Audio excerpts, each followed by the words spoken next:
Today, we have our friend Joey Lankford on the podcast. Our worlds collided with his family a few years ago, and now we can't imagine doing life without them. He is the founder of Cultivate Ministry here in Nashville, feeding souls and people in need. He has 5 kiddos and is someone we look up to in so many ways. He's one of my all-time favorite storytellers, so join me and Joey. Guys, we have one of our dearest, newest friends. Yeah. When we moved out where we moved several years ago, it took us a little while to find each other, but we started doing, in 2020, drinks in the driveway with the neighbors to like have a sense of community, which, you know, even post 2020, I encourage anyone who has neighbors, which is everyone, to get together and get to know them, because I think it's one of my favorite things that came out of 2020 is being like besties with the people who live around us. And you're one of those people. I'm so thankful. It really was a cool thing because we got to add, even with y'all, you and Russ, but even more than that, other people have come alongside of us, and it's been cool to see that community expand and really, really caring, good people that might not have met each other otherwise. Right. You know, had it not been for us having to be more intentional to do it. So, yeah, it's been a great season of life. It's been so good. Guys. Absolutely. Well, you have one of my favorite stories of anyone I know. Not just like, you know, there's people who have like a good epic story. We were together last night. Remy loves going over to see his youngest daughter. He has 5 kids, but his youngest, her name is Baylor Page. He calls her BP.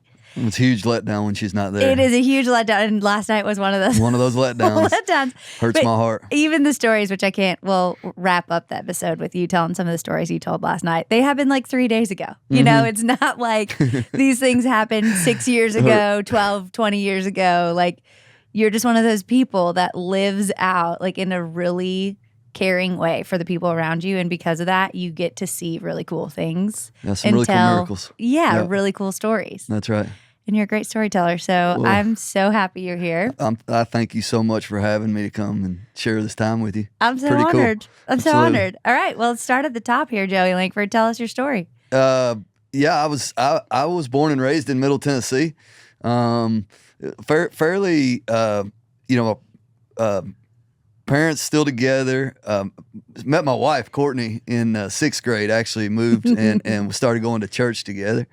And we really didn't fall in love or even notice each other that way until we had both come off of some breakups post high school, moved back into Middle Tennessee. And then I saw her in church, and it was like she had a glow over the top of her. I was like, I got to marry that woman right there. I mean, you're the president of the Married Up Club. She is like one of the most 100% beautiful people. Yeah.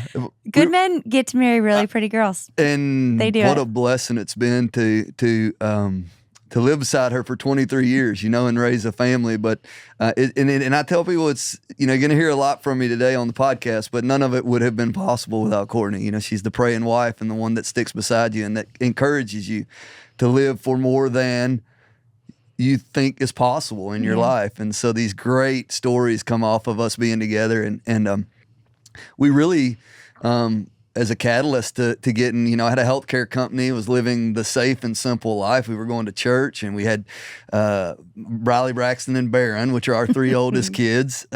And we had just built a house out south of town, south of where we were from, and the farm that I'd always wanted and the house that she had always wanted, right? And we were in our early 30s, and the company was doing well, and it was a family-owned business. And then she came to me one day. It was early in 2008, and then it started getting more intense in end of 2008. And she said, "I want to adopt a baby." My first response was like, I mean, and I knew I could buy some time as a Christian if I just said, let me pray about it for a little while. Joey. You know, so I knew I needed a time because I couldn't answer that question in the context of just being on the deck of our house and just having had our 3rd child, thinking we were just rocking right along. But I did pray about it. I think it was the first time in my life I started really trying to pray. I had grown up in faith, right? And as I began to pray, those prayers began to really, really unravel unraveled me is the best way to say it. I become really discontented with the way my faith life was. Even the way that we were living it out. We went to a pretty large mega church here in town, and it was almost being like in the Truman Show every time we showed up. And so I just really started grappling with life, and she followed up that question one day in early September and said, "You haven't given me an answer. Like, I need to know if you're." And I remember just being on the deck with her and looking at her and saying, "Babe, hey, if you want to, if we're gonna do this, we're gonna do it together. Let's just, you go and lead the way. Let me follow and support in any way I can." Not knowing that the adoption of process over the next 18 months would cause me just to freaking lose my mind spiritually and find myself in crazy ways over the last 13 years. We were able to adopt a little girl, Bristol. Bristol is, she was 10 months old when we arrived in Ethiopia. I'd never been out of the country. I did a couple of mission trips, I think, maybe south of the border a little bit of the United States, but I'd never really put my faith in action like that. And I remember I'm handing me this 10-month-old little girl in a Wisconsin Badger uniform. Yes, my girl. Yeah, which is crazy. We got that photo still. I don't know if Courtney showed it to you, but and they just said, here's your baby. And I remember that I had taken lollipops over there because I'm like, I don't know how to communicate with this kid, but if I stick a sucker in her mouth, we will be fast friends. I'm still sticking suckers in her mouth, and we're still fast friends. But what I didn't realize, those 13 days that we had spent in Ethiopia, is that God was really doing a deeper work on my life. It was like this heart surgery of like, what is your purpose? What is your mission? And what do you want to be your legacy after your 75, 80 years on earth is spent? And I couldn't really answer that question. And for the longest time, I would say I just was discontented, like with a lot of things in my life. I was probably hard to live with. Courtney would probably say, it just was a lot of gray and not a lot of black and white, or like clarity in my journey. And I went to a barn on my property in early January of 2009, and I took a can of snuff and a Bible, and it wasn't to get overly spiritual. There was a country radio in there, and I had my horses down there, whatever, and I just remember really for the first time in my life being fully present for God to speak to me. It was cold. I had a fire in the wood stove, but it was sort of my place, If you know me, that's sort of where I can get really silent and quiet. And for the first time, I'd put myself in a position, and God came and spoke to me, and He just told me that, I'd sort of had this. If my life was a drama, I'd put myself in the center of it, on center stage. And if I wanted to see the plans and purposes that He had for me, my wife, and my kids, maybe I ought to think about getting off the throne of my life and letting Him get on it, And I remember just thinking, this sounds like a line in the sand moment. Like, this doesn't feel good at all. This is going to cost me something, right? Like, I know there's a flip side to this, but if I answer this question the way I don't want to answer it, then who knows what's going to come after that, And I just remember, it was like, I went in Friday at like 3. I remember it being like Saturday, late Saturday night, and I was on the hay bales, and I was trying to get some sleep, and I was just wrestling with the Lord, and I remember just saying, okay, I surrender. I'm going to surrender. And Sunday morning, the sun was shining. I went back to my house, and my wife was in there, and she said, how was it down there? And I said, I know that spiritually, I got a lot of clarity. Directionally for our family, I think it's murkier than it's ever been, because I don't know what this is going to entail. And so she hugged me, I'll never forget, and just looked in my eyes and with her hand on my face and said, I'm going to pray for you as you continue to do this, explore this. She's an angel. And I could see her like, I just want you to be who God's called you to be, right? But I know it's going to cost us something, right? Whatever that cost was in our minds back then, the currency in the kingdom has just, 100-folded us over the last 13 years. But we packed everything after we got Bristol. The Lord began to really call us to missions. And I thought when the first call to missions came into my spirit, I was like, no, I've been when missionaries come to my church, and Lord, you have called the wrong dude. Like, these missionaries that I met in the vestibule of my little Baptist churches, that's not what you're doing right here. Like, this is, and it was this, just trust me. And so I went to South Africa and they had went to work for a place called Living Hope. And they were really, really working to, in the township south of Cape Town, to develop support services for people with AIDS. It's about 54% unemployment in the township called Masapumalele. That was the one that I worked most directly with. But they had a hospice center, and me being from healthcare, I thought, well, that would probably be a fit, whatever. But it ended up that we had found some greenhouses down the road for sale, and they were like 3 miles from really, really intense hunger inside this township called Masapumalele.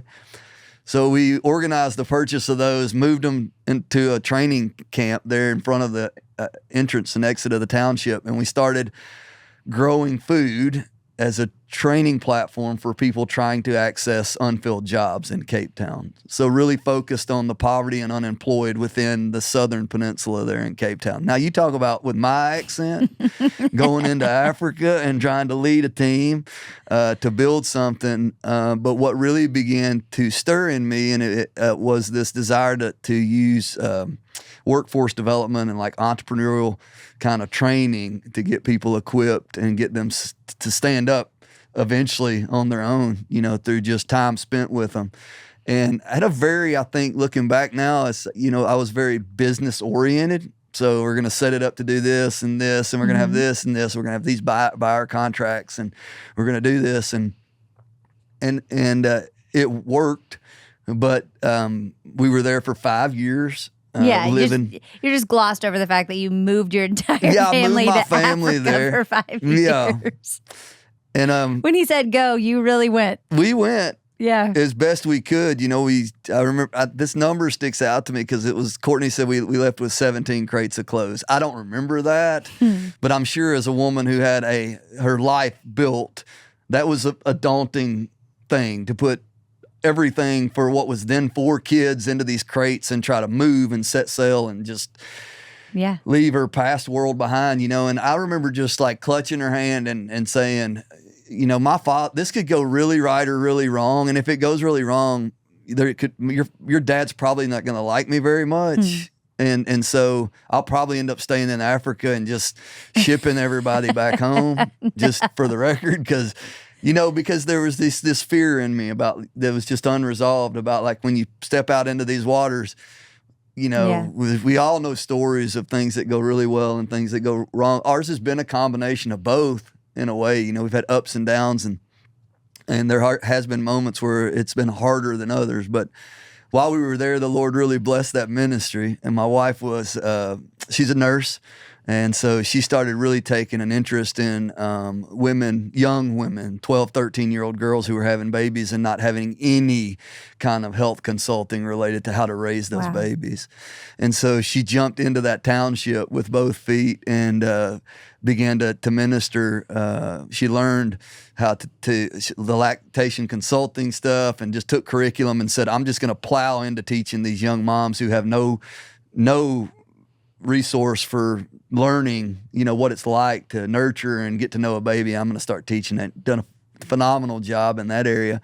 While I was growing food and God was blessing that, we grew it to 13 greenhouses, fairly large agricultural platform, very robust training and discipleship program. I led it much like I do now. We'll get into what I'm doing now, but I led a great team of people who were called and anointed different seasons of their life to join me from universities and from churches around this country and say, we've been called to join you and support what you're doing. And I look back on my life and I'm like, man, it's just a testimony of stepping out, and then watch others step out, and give an invitation to other people to say, no, this might be what God's doing in my life. And so they bring their families, and then we build community on the southern tip of Africa. And so for 5 years we did that. Courtney got pregnant while we were down there. That's where BP came from. Rem Dog's favorite. He loves Bristol too. He loves it. They're so sweet to him. She's a pistol, but Courtney got pregnant. We were able to stay there, and they had the health services to support what we needed there. And so Baylor was born in December 2013, I think. Yep. And we've been that able many to, kids, you're like, I think. yeah, Yep. we've just watched her become just such a blessing to us. And shortly after that, I think we were there a year and a half after Baylor was born, the Lord began to really stir in our hearts that it might be time to come home. You know, Briley, our oldest, was getting to where she was moving from junior high to high school, and we were going to make some permanent plans, right? Yeah. Like, we could have stayed there. It was geographically an amazing place to raise a family, and we were really engaged, and the ministry was good. But there's this real sense that we needed to come back. We didn't really know. It was harder to move back to America than it was to move to Africa for us, because we had come together relationally and reached depths in that culture just because of the way the rhythms of that culture are that we couldn't have otherwise done had we not went out into the world like that. And so I knew I'm fixing to get back into how I was raised, where I was raised, you know, Tennessee Orange, you know, on Saturdays, you know, just the whole cultural kind of rhythm that I so enjoy and love. That's who I am as a person, but can be so captivating and move me away from the sweet spot that I knew I'd felt for 5 years. I think a lot of people feel that way, you know, like we're here, we're in it, it's blessed, it's good, but is there something else that we could be doing, or, you know, that God may have for us? So this time we were answering that question, you know, from the other side, coming back, and the Lord just really told us. I remember taking Courtney out for Valentine's night, 2015, and saying, I don't know what this means, but the Lord is telling us to stay in food. Like, when we go home, I'm supposed to stay in food. And we had some friends that had joined alongside of us, and they began to affirm that and say, we think you've got a spot there for like food and food insecurity and that kind of thing in the country. And so we moved back with like an idea. It was sort of a pipe dream of, can we do this? Well, we're just going to try it, right? And we started thinking about brands and what we would call it, and it became Cultivate. Yeah.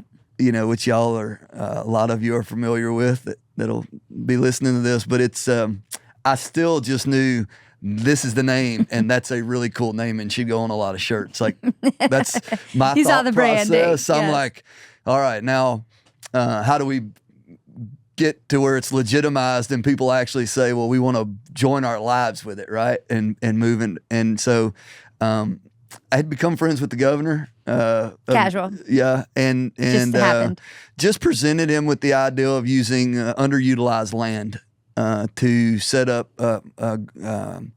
growing platforms for people to train and develop in ag and ag-related services, ag technology, all these things, but to also equip them for unfilled jobs that we know are around the state. And so we were able to set it up at the Ellington Ag Center, which was, I mean, I didn't really know the meaning and significance of that when God allowed it to happen, but we're the only ag department in the United States with a working farm on it, and that farm's Cultivate. And so we started opening the doors in 2016, when I mean just like setting the infrastructure up on a little 8-acre field at the bottom of the hill at the ag campus there, right in Nashville, like right so logistically easy to get to. Yeah, it's like the governor basically gave him a farm within like 5 miles of downtown. Yeah. Like we're talking miraculous stuff here. Like you that can't doesn't write it that down doesn't and happen. script it Like the you didn't way- have to buy it. No. You didn't have to invest. Like No, just the Lord just gave it to you just said to take care of. Yes. And it was the partnership with the state, and then the corresponding partnerships because of that one partnership that really legitimized the ministry from the beginning. Like, they're doing it with the state of Tennessee. They must be, you know, some really, really powerful and all, you know, have this structure and setup. Okay. And I tell people, and I told you and Russ last night, like, I'm still falling forward in ministry, right? Like but we became a flagship for the rehabilitation of prisoners coming out of prison. I couldn't have scripted it in a million years. So amazing. And so prisoners started coming after they were released from prison. And a lot of times just struggling with horrific addiction, you know, like from around rural counties, usually from around our state, but migrate to Nashville because of the resources in Nashville. And we became a catch basin for like these people who were literally without any community and no resources, no money, no vehicles, and so we just started working together with them. And I had two the first season. Both are still very dear friends of mine. One runs a farm now in south of where we are now. He's an amazing individual and probably one of the greatest disciple makers I've ever been around. He has 3 kids now, and so a wife. They're doing great. And so that was like 2016, 2017. We've grown a lot since then, and the key leadership around Cultivate now are people who have graduated from the program. We're men and women now, and we've got 7 modules of training and a real robust discipleship program that we walk with them through. They get to earn a living wage while they're in our program so that they can get some savings, and we've got some people that work with them on that. We partner with a group called Men of Valor here locally, which is a residential housing units for them and support system, discipleship, that kind of thing. So we co-labor with a lot of people and trying to keep people and get them to a place where they can stand on their own, get a little bit of some money, transportation, community, churches, friends. I mean, y'all are friends with some of the guys that have been through our program, and you know how wonderful those men and women are. But we've graduated, I think, 75 people over the last few years. We're up to 15 a year now, which is pretty crazy that we'll take intake and onboard 15 people. We're rapidly growing that number, so we've got some really aggressive growth plans.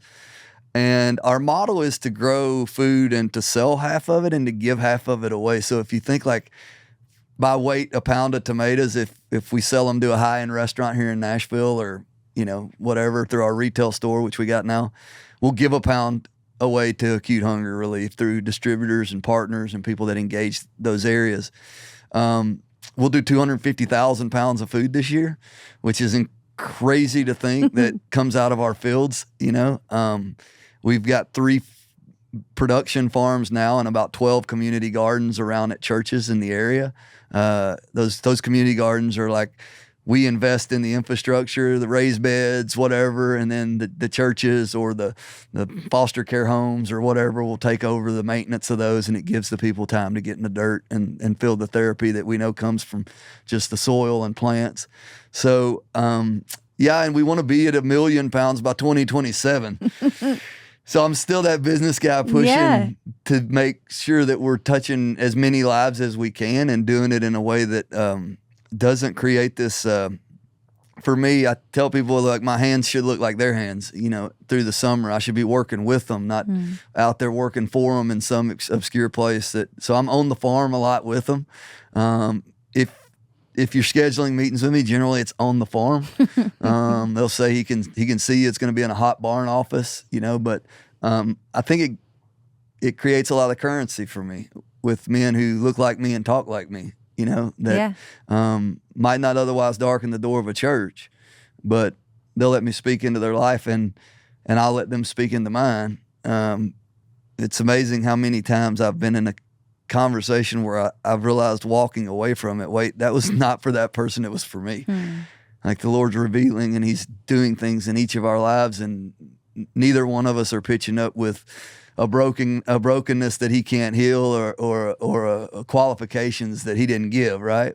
We're just meeting on this piece of ground and he does something really supernatural in it. So I'm in, I think ministry's fun. I think people that have been able to join along. I tell people, when you see Cultivate, it literally is an army of thousands of people. We had 3,000 volunteers come to the farm and volunteer for 1.5 hours to 3 hours to serve alongside of us last year, and they were from 24 states. So I haven't been out to 24 states talking about it, right? But people are coming and they're wanting to pitch up and they're wanting to give themselves away for the sake of the gospel. And I think Mark 8:35 was one that was very impactful to me back in 2009 and 10. And the Lord says, if you give yourself away, the man that wants to save himself eventually loses himself. But the man that gives himself away for my sake or the gospel finds himself, right? and that would be my complete testimony. Yeah. After 13 years, is still exploring the depths at which I can go with that, right? Because it seems like every transaction that I put myself out in, I'm like, whoa, that was totally not what I expected. And it blows my hair back, and I'm like, Court, you got to hear about this.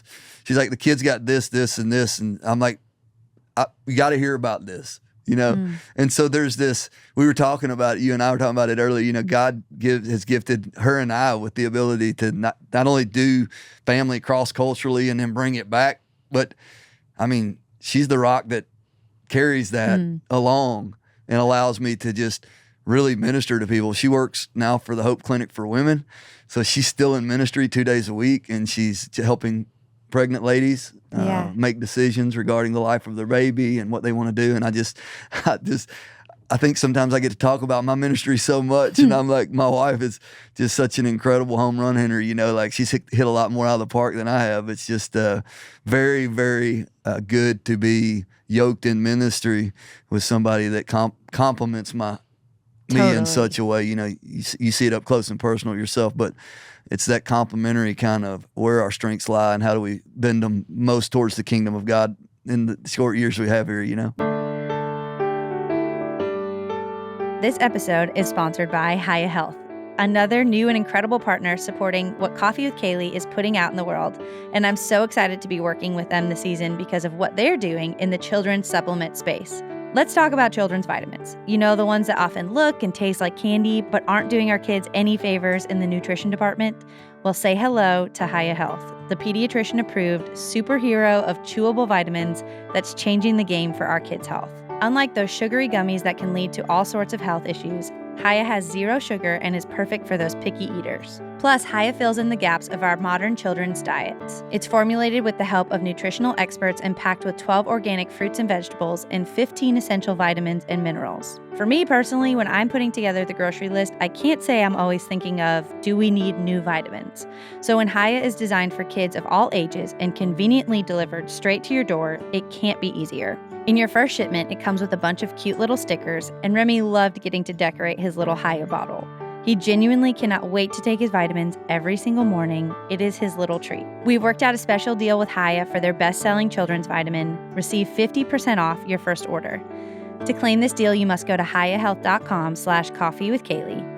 This deal is not available on their regular website, so go to hiyahealth.com/coffeewithkailey to get your kids the full body nourishment they need to grow into healthy adults.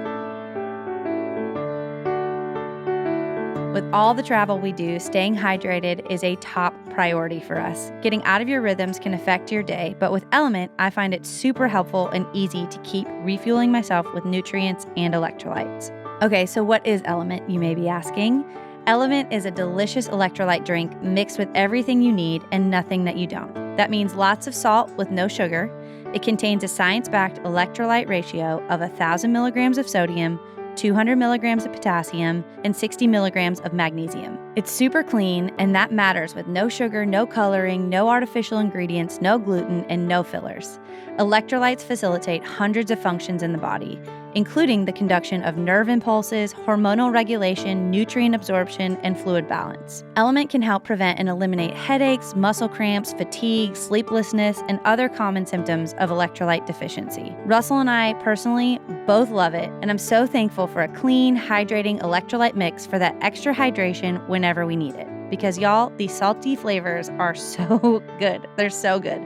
I just pour one packet into a big old Stanley, and it is the best little treat. Right now, LMNT is offering a free sample pack with any purchase. That's 8 single serving packets free with any LMNT order. That's a great way to try all 8 flavors or share LMNT with a salty friend. Get yours at drinklmnt.com/coffee. This deal is only available through my link, so you must go to drinklmnt.com/coffee. LMNT offers no questions asked refunds, so try it totally risk-free. If you don't like it, share it with a salty friend and they'll still give you your money back. No questions asked. You have nothing to lose.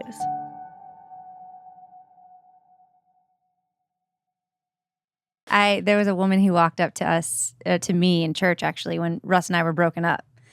right after college. And she said, I say this because it is very parallel to y'all. And she said, when are you and Russell getting married? And I was like, oh, well, you must not have heard. We broke up. She goes, no, I heard. And I was like, well, apparently you know more than I do then. And she goes, honey, he is the kite and you are the string that ties him to the ground. Yeah, for sure. And she goes, he cannot do what he's supposed to do 100%. Without you. And that always stuck with me. And like, as you and Russell are so similar. Right. Like you found each other and it was love at first bro sight. And I mean, just a couple of rednecks running through the woods. Like we're in our element there. These two. Yeah. I wish everyone could be a fly on the wall, you know? But, and Courtney, we feel so kindred. Like I watch her deal with your crazy, your special brand of crazy. Because Russ has his own special brand of crazy. In the most wonderful way. Like y'all are dreamers and go-getters and you're just like God says jump off a cliff. You're like, how far, you know? And it's just, I love watching her live life with you. Right. Like I just love her so much. And it's fun to watch. You know, we've been married, I said 23 years, and it's been an evolution of sorts in how because we've got 2 that are out of the house now. And we got the others are rapidly approaching that place, and we're in our mid 40s. And it's like, you know, sometimes ministry was a lot funner when we were 35, and now we're 45. And it's like, you know, how do we do this, and how do we continue to live in this? And to be honest, Kailey, it's the question of, do we still believe that God's got a plan? Yeah, you know, that He's going to sustain us and hold us, and He's going to make sure that our next 20 was richer than our last 20. You know, and that we're living in adventure and not leaving anything on the table when it comes to giving our time and life away, you know. And we've been really blessed just to have the support that we have, you know, to be able to live ministry. I was in the gym a minute ago, and a dude comes up to me and says, hey, one of our physical therapists was on a mission trip to the Dominican Republic, and he felt like the Lord had called him to missions, and he seen you in the gym, and he wants to know if can we introduce you? And I was like, yeah. So my first words out of my mouth when I saw him, he looked up, young guy, just newly married. And I said, oh, the Lord got a hold of you, did he? And he said, he didn't really know how to, and he said, yeah, I think so. And I said, no, he got a hold of you. I can look in your eye and tell. But that's I think the beauty of ministry now is that I get to love on people like that, who God's calling. And Courtney, because I said, your wife really needs to talk to my wife, you know, because it is a calling. It is something that you do and you put your life into, and there'll be times where you'll wonder why you're doing it, or does anybody notice that you're doing it, right? But in those seasons and in those spots where you're just clinging to one another and saying, you know, how do we do this and how do we continue? God's always got that miracle right around the corner. It's almost like every day there's something that just lights my pilot, and it's like, well, I got to see this today, and I would have never gotten to see this. And I tell people it's like being in, you know, having a front row seat to some of the greatest kingdom stories in the world happening in our time, 2023, you know? Yeah. It's just crazy. Yeah, people think it all ended. No, every day all around us. Yeah. You know, it's a perception thing. It's a speed of life and what you allow yourself to see. And, you know, if I try to be very intentional with like do one just stupid random act a day. Like just go out of your comfort zone. And usually, you know, it's never about giving money. Most people think it's about giving, you know, I got to give them $10 or I got to do this. And while it is that sometimes, most of the time it's just being present with somebody and giving them permission to say, hey, are you okay? You know, I just feel like you got a weight that you're carrying. And man, they just open up, you know, with all kinds of stories and testimonies, and you realize we're not as far apart as we might think we are. You know, we're very kindred in a lot of ways as people. And so just trying to figure out what's the part of me that you need to show me that I might not know about myself, right? And all those conversations, even with homeless people and everywhere I go, you know, so. Yeah, it's like, what did I do for the least of these, right? Like, what did I do? It's a plumb line for sure. Yeah, and it can be hard too. Like, as a girl, I feel like the times that I don't, I'm like, well, I need to be safe. I need to be wise. I need to be smart. And I think there is truth to that.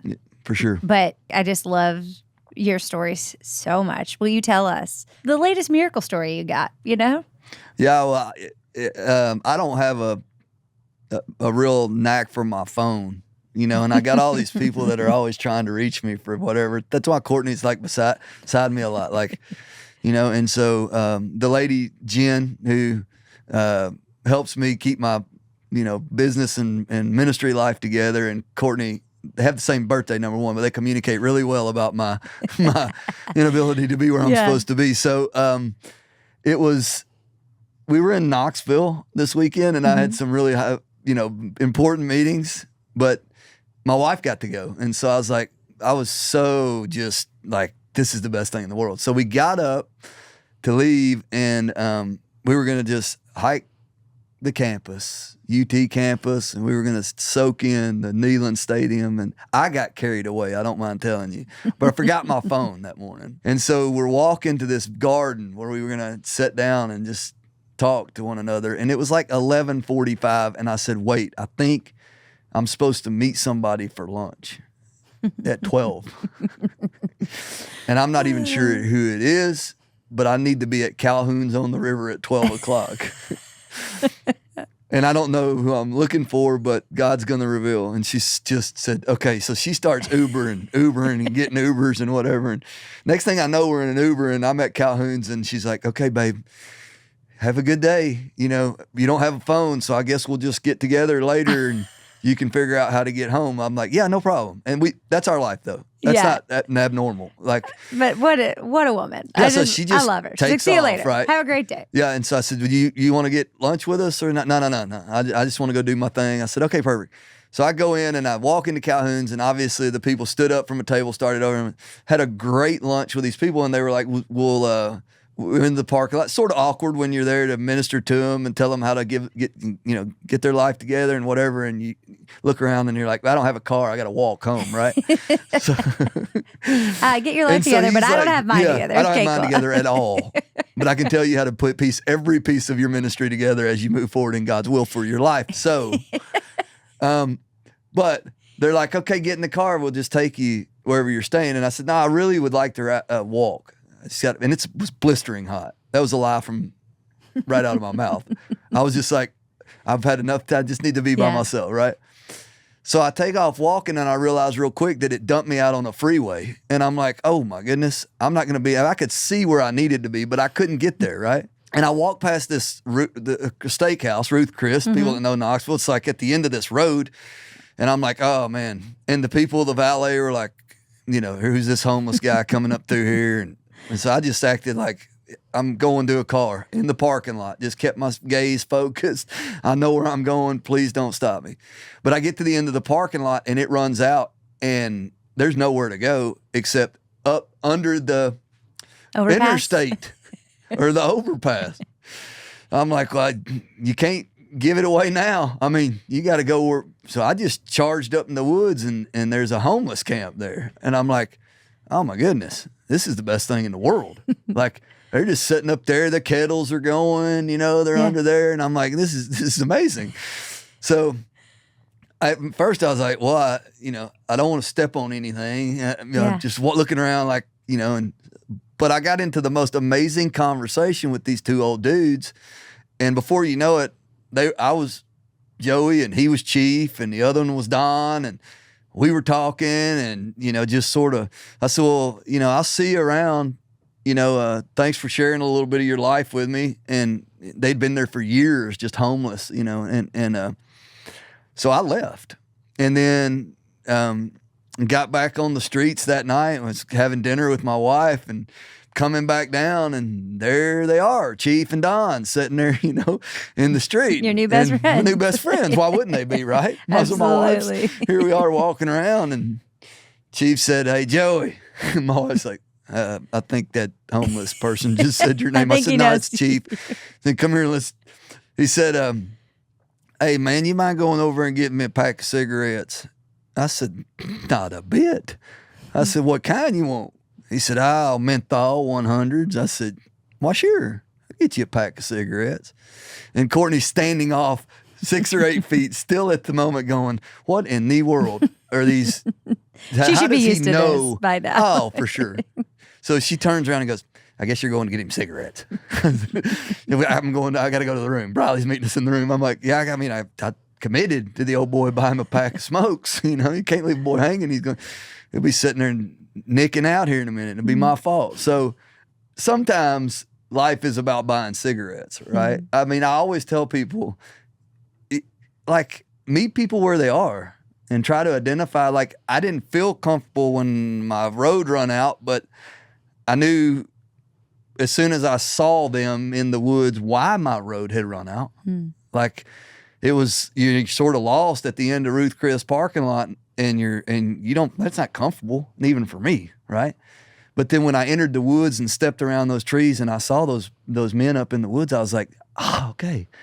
I know I'm supposed to glean something here. I'm supposed to learn something, or at least just show love through a smile and like talk to them. I didn't have nothing on me, my person, nothing. And I was like, I have nothing to give other than my time and presence, and make them feel like somebody loves them today, right?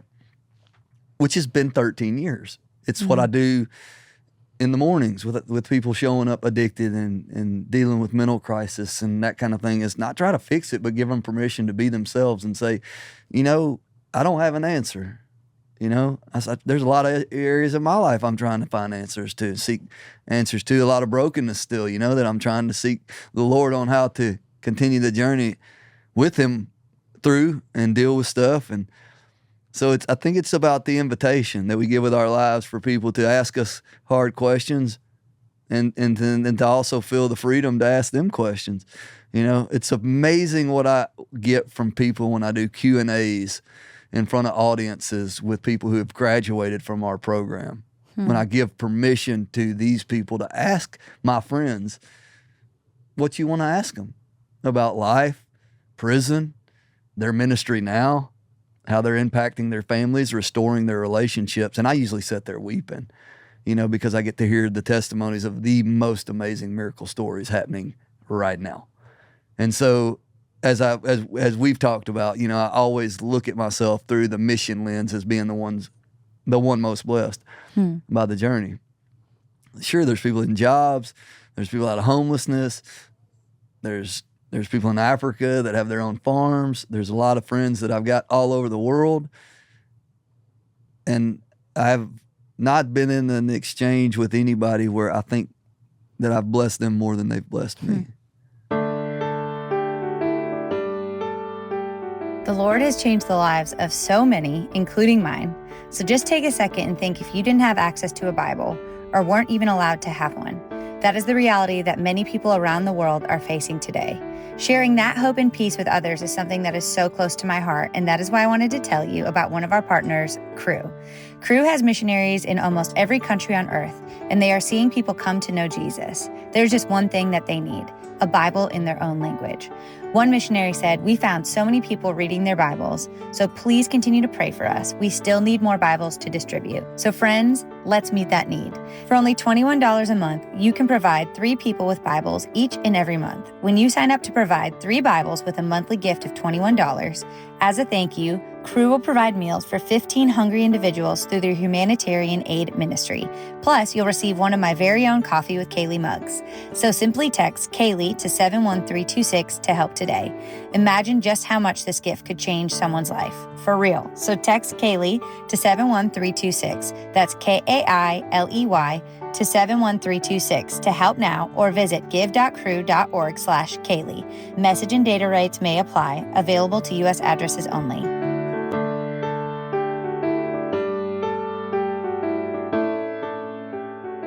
Quality sleep is one of the most crucial forms of self-care that there is. When we have healthy sleep routines, we sleep our best so we can be our best. Make sleep your simplest self-care routine with the Hatch Restore 2. The Hatch Restore 2 is your bedside sleep guide and your ally in rest. Even in these newborn days when you feel all alone, I love having my Hatch Restore 2 in the same room, telling me the time just at first glance. So easy, so simple. It's an all-in-one dream machine, sophisticated sound machine, light and alarm clock, beautifully designed for your bedside table or new nursery. Good rest allows you to be the best version of yourself, which is why Hatch Restore 2 was engineered to help you form healthy sleep habits for your life. Your Hatch teaches your body when it's time to sleep and when it's time to rise with light and sound cues. It can coach you through meditations and mindfulness exercises that transform the time before and after sleep into restful rituals. I love all of the sound options. There's white, pink, brown noise, or other sleep sounds. We personally love the brown noise. We are such big Hatch fans. We have had a Hatch for Remy since he was born. Now we have one for Radford. Now we have one for the bus alley for the boys. And I have the Hatch Restore 2 also on the bus. When I tell you I love this brand and everything they do, I genuinely mean it. Great sleep can't be forced, especially in my life right now, but it can be learned. And the Hatch Restore 2 is here to help. Right now, Hatch is offering our listeners $20 off your purchase of a Hatch Restore 2 and free shipping at hatch.co/CWK. Sleep deeply and wake gently with the Hatch Restore 2 and go to hatch.co/CWK to get $20 off and free shipping. That's hatch.co/CWK.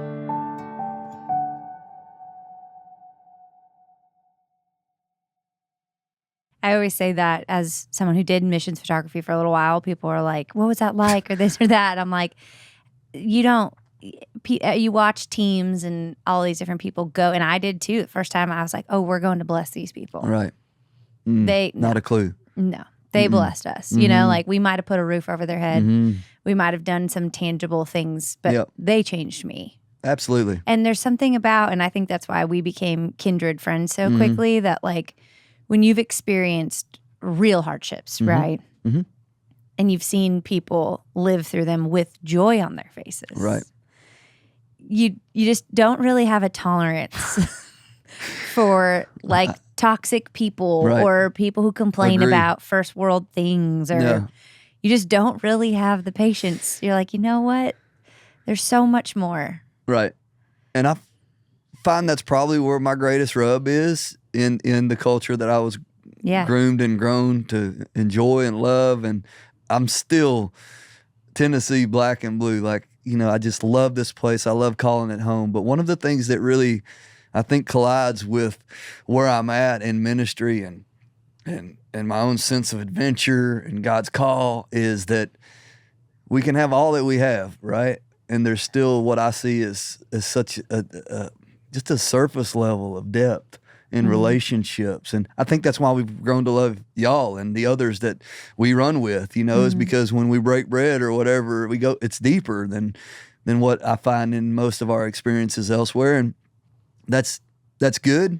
And it's also challenging to share that, you know, how do we become conduits of that so that other people can touch a depth that maybe helps them with pain points in their life that they're struggling with and that they will never let anybody see outside of, you know, just their face. And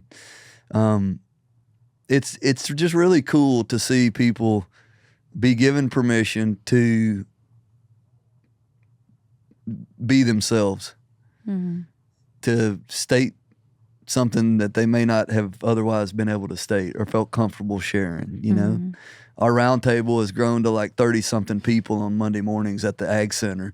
So, you know, I told you we have 15. So we've got like 15, 20 community people from the community around the Ag Center come into the Ag Center for their church service on Monday mornings. And it's not one preacher, it's 10 people sharing testimonies of just trying to stay sober over the weekend or, you know, dealing with not seeing a kid for 8 years or, you know, all the stories. And it really, really just touches me every day at a deep level to see the perseverance and struggle that these individuals live with. And it encourages my soul for sure and keeps me from going crazy myself. You glad you're not in healthcare still? I mean, I just want to be, like I said, I'm 45. You'll be 46 this year. And I think for me, it's like, just, Lord, keep us aware and keep us faithful and keep us connected enough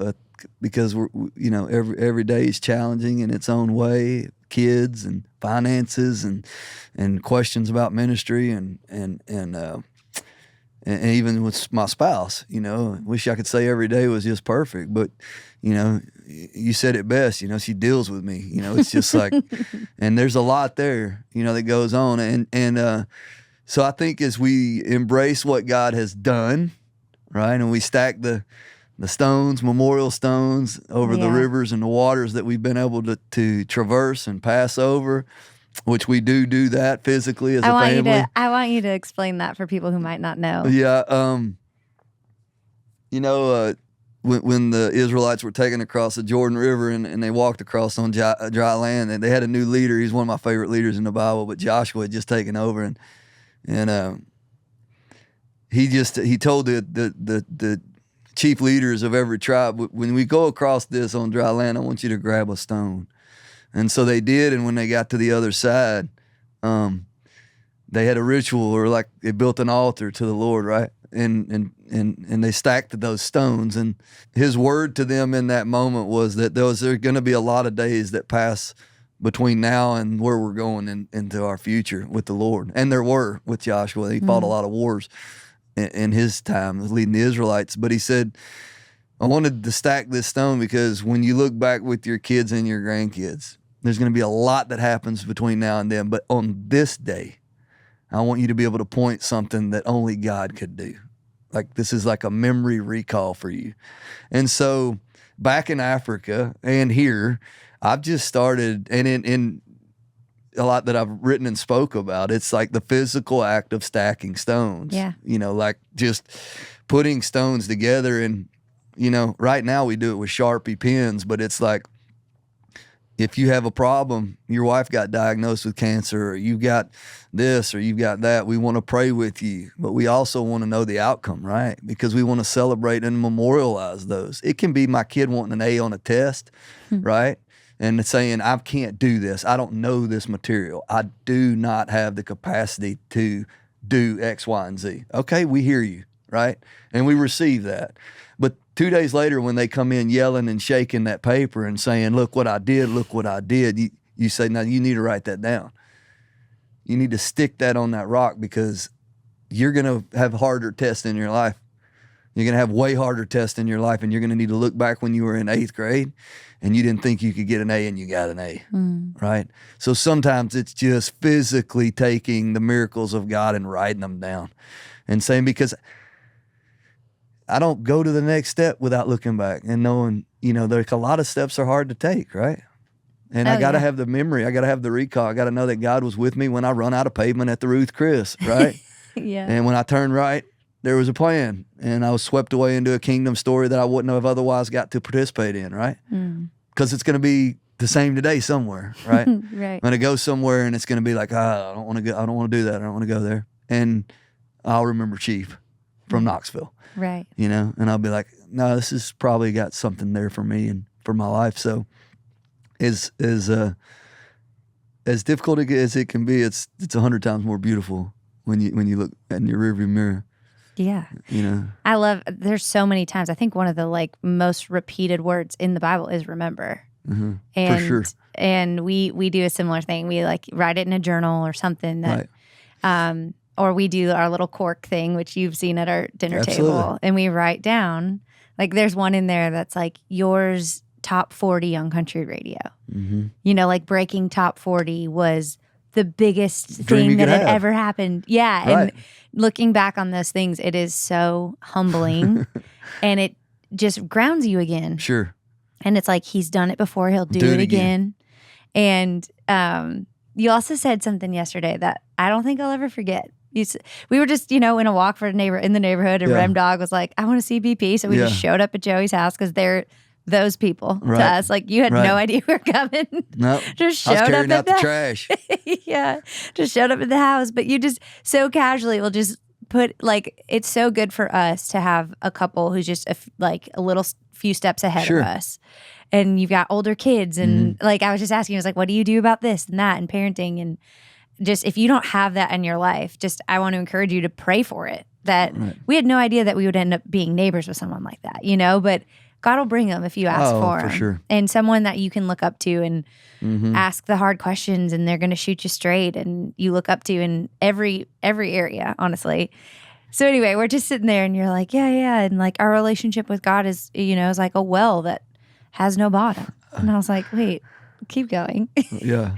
And I want you to elaborate on that for my people, because I think that is like the most beautiful illustration of really what a relationship with God looks like. Yeah, and I think it's really drives home that choice, that daily choice that God has wired within His creation to be able to choose. Each of us choose our participation in His kingdom work that's currently going on, right? Yeah. In the world. I always tell my kids, and what I was telling you yesterday is like, it's like, to me, it's been like a well that you would draw water from. And, we've all got these concepts of people lowering buckets, and eventually you get to the bottom, right? And you hear a clank, or you pull the water or whatever. But this is a well that has no bottom to it. You can go as deep as you want to. You're never going to be able to outrun the depth of the well and the exploration of what God has for you and the kingdom that He has built for you, right? So if you find yourself plateaued or sort of stopped, I'd say, or just sort of at a pause, right? Which we all do that in our lives. That's not the bottom of the well, right? That's maybe a break that you needed, maybe because, as I mentioned earlier, the kingdom call is scary at times, right? And we're clinging to the edge of the cliff, that side of the well, going, I don't want to go down further. But if we'll let ourselves go further down, we'll learn more about ourselves and about the power of God to work in our lives, influence the lives of others, build community through us and around us. But that's still not the bottom. So every place that we arrive, even with my wife, I'm like, it's where we are. It's where we are, but the invitation is to come further. It's to come deeper. It's always there, and He's patient, and He's gracious, and He's kind, and He knows where we are and what we need, in this pause or in this stop. But it's never the bottom. We won't see that when we get to eternity. I believe we get to see through a lens that lets us know, just how vast it is. But until then, while we're drawing breath, just know wherever you are, you can go deeper. And it doesn't have to be a radical transformation of 17 crates and going to Africa. I mean, that was just my story. That's what we've shared today. It's like how God reached me. It's totally different than how He's going to reach you. Maybe it's through this podcast and you just bake a cake or you go do something, and you hear that all the time, but it's not, that's the reality. Yeah. It's, go love people. Little things make big differences. Yeah. Huge differences.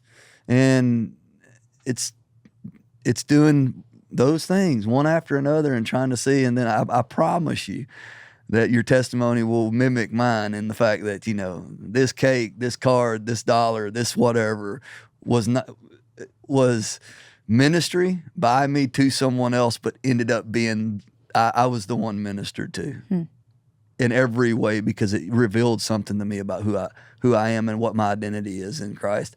And so I would just, encourage people to take off any restrictor plates that you have on your car, let yourself just sort of flow in God's grace and mercy, and don't beat yourself up when you don't get it right. I'm definitely not polished up a whole lot. And try to live a life that gives people permission, as I mentioned earlier, just to be themselves. And it works, It's real fun to watch. It works, and it's a lot of fun to participate with my friends and family in, and you guys have been a part of that for a few years now, and it's been a lot of fun. It's been fun for us. It's inspiring, and we've gotten to be a part of y'all's fundraisers. But if anyone is listening, wanting to get involved, is there somewhere they can go or say? So if someone wants to donate, what would they do? It's Cultivate, but it's spelled CUL2 VATE.org. So that's www. All of our Instagram, Facebook, all those LinkedIn, they're all like Cultivate Farms. So CUL2 VATE FARMS. So Cultivate Farms. You get a lot of participation kind of links and ways. We got a retail store on the farm. So if you're Yeah. local to the area that we live in, we sell a lot of great produce and food straight out of the garden. All organic. And flowers. We got that flower gardens. We got the bouquets. We got subscription bouquets, and it's a really cool thing. It's I so don't run cool. many of I set vision and really encourage people forward, but they're doing a phenomenal job with this concept and exploring the deeper inroads into community, however that may look in the greater Nashville area. So the other way is I always say buy our food. Obviously giving, we're a faith-based 501c3, right? Yeah. So we make very little off the food we sell. I tell people if you're giving half your food away as a farmer, you're going broke quick. But that's not why we're in the business. We're in the business to really, really redeem and give purpose to people's lives, restore brokenness.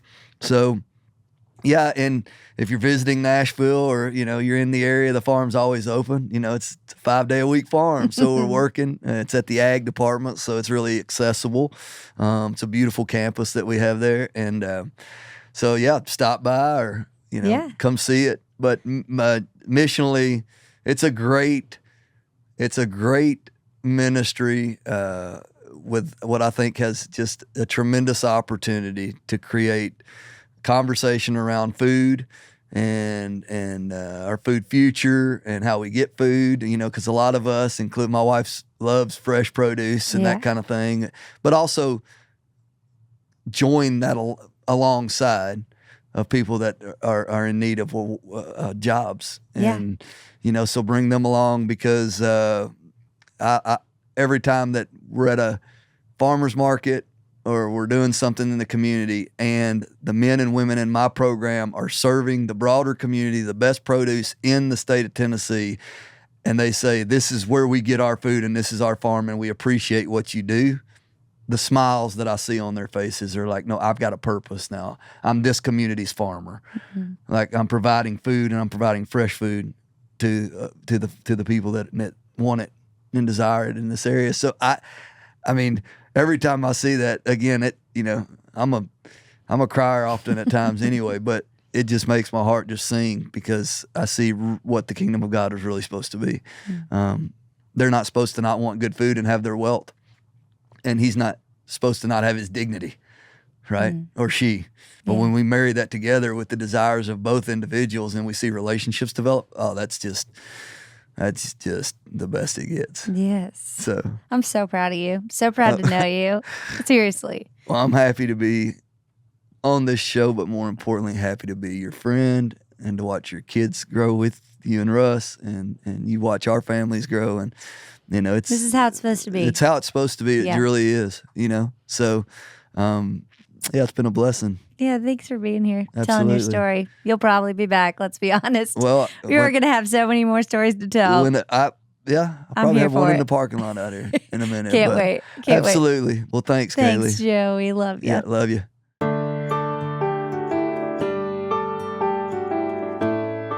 Next week's episode is my best bestie, Rebecca Gray. We have been best friends since the night we met our first semester in college. We walked through all the bad boyfriends and heartbreaks together and stood beside each other as we married the guys that God planned for us all along. I cannot wait for y'all to love my best friend, Becca.